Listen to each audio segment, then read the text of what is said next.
Welcome to the Banker Lamp. Please enjoy the video. You start by opening Explorer and selecting the part that will host the Surface GUI. This anchors the UI to geometry. Once selected, insert a Surface GUI as a child and set its face property to the correct side so the GUI faces the camera.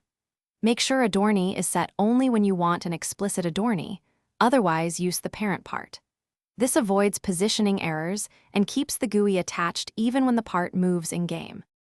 Now you refine placement by switching to the Move and Rotate tools in Studio. Move the part for coarse positioning so the Surface GUI sits where players will see it. Then open the Surface GUI properties.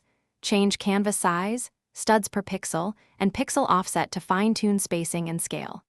Use alignment and rotation to correct slant or orientation.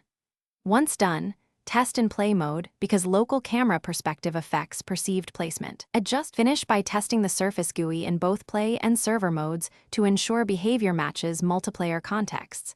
Make sure enabled is true and scripts controlling position run on the correct context. If the GUI floats or drifts, confirm the part is anchored or that a physics script updates it intentionally. Also check for conflicting scripts that change C-frame or parent. If visuals still misalign, adjust studs per pixel or canvas size and retest until the Surface UI remains stable and readable.